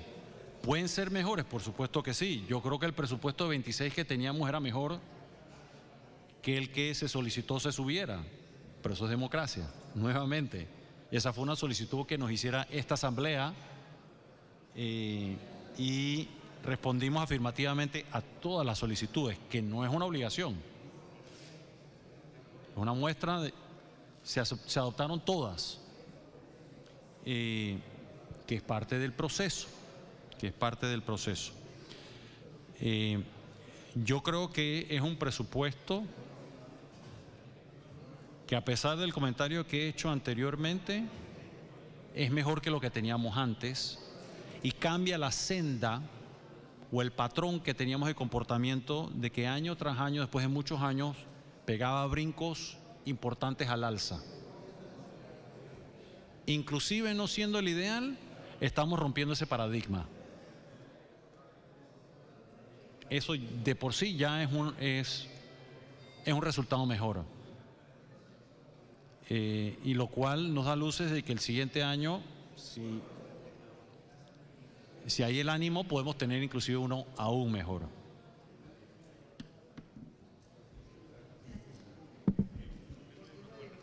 Continúe, diputada. Gracias, ministro. Como le comentaba, no estaban todas las respuestas, porque, por ejemplo, tenemos 3 millones para el Meduca, en donde a esta hora yo no puedo saber qué escuelas se van a construir, se van a reparar en base a la inversión que se le está dando. Porque nosotros en Colón tenemos una falta de centros educativos y hacinamientos en otros. Y hoy, con este presupuesto, yo no puedo saber siquiera si se va a construir una escuela o no se va a construir ninguna escuela y se van a arreglar algunas otras. Entonces, por eso le digo que no están todos. Y en cuanto al tema del MINSA, por ejemplo, que nosotros podemos decir, tenemos un MINSA CAPSI que está a medio palo y que tal vez en este presupuesto pues no está incluido la recuperación del mismo. Otra de mis preguntas, y basado en eso, y es que la mayor parte de este presupuesto se está yendo en funcionamiento, quisiera consultarle si dentro del ministerio existe algún plan para presentar un proyecto de ley sosteniendo alguna de las respuestas que ustedes han dado aquí sobre leyes especiales y demás, que es que abulta el presupuesto. Quisiera saber si ustedes tienen algún plan para presentar, algún proyecto de ley para reevaluar, reformar, expandir, disminuir o eliminar estos beneficios o subsidios que no son beneficiosos para el presupuesto y que tal vez podamos mejorar esta inversión para el siguiente año. Para responder el señor ministro. Gracias.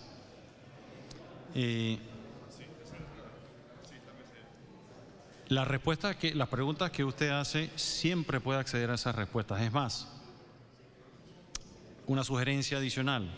Si usted está dentro de esos procesos de vistas presupuestarias, tanto en la elaboración como en la sustentación, que es más inflexible, y al día siguiente se acordó una pregunta, siempre la puede hacer. Le puede enviar una nota a una ministra que le debe responder. Tiene toda la facultad de hacer eso. So pena inclusive que se le olvide una pregunta, la puede hacer después. Y esa institución debe responderle. Debe responderle. Así que seguramente pasa, porque va a regresar a su... Y usted preguntó tal, no se me olvidó, pero puede hacer la pregunta.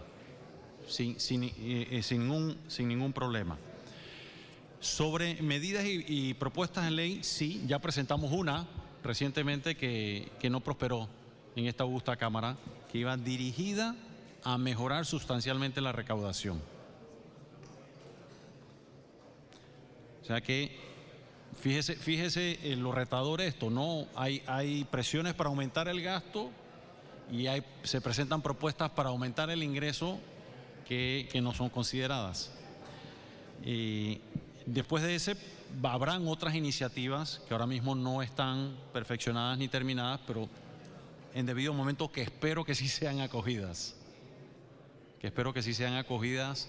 Con el objetivo efectivamente de ir poco a poco rectificando esas inflexibilidades o esas ineficiencias que golpean la recaudación o que no permiten ser más prudentes con el gasto. Sí se van a presentar y ojalá que se tomen en consideración. Continúe, diputada. Muchas gracias, ministro. Eso de hacer las preguntas y enviar unas notas y que nos respondan o que vengan aquí al Pleno pasaría en el País de las Maravillas. Aquí nos cuesta mucho traer a un ministro para hacerle preguntas. Y por eso le aplaudo que hoy usted esté aquí hasta las 12:35 de la noche, pero nos cuesta mucho. Yo creo que todos los diputados aquí somos conscientes de eso. Nos cuesta mucho que nos respondan unas cartas. Nos cuesta mucho tener alguna respuesta sobre cosas que pasan en nuestro circuito. Y le puedo hablar por esta diputada que está aquí. No llamo a ningún ministro para pedirle nada personal. Todas las preguntas enfocadas en mi circuito son las que le hago a los ministros o a los directores de institución. Y muchas veces esas respuestas nunca llegan. Y no quiere decir que el ministro esté más ocupado que el diputado, pero nunca llegan, misteriosamente. Entonces, he ahí la importancia del debate. ¿Y por qué yo digo esto? Porque aquí se está acostumbrando a que los primeros debates se hagan así, sin leer las modificaciones, sin leer el proyecto, sin debatir. Aquí hemos tenido propuestas en primer debate de vamos a debatir, vamos a preguntar, quiero escuchar. No, vamos a la votación, porque hay que aprobar rápido, porque hay que llegar a segundo debate y en segundo debate le hacemos las modificaciones.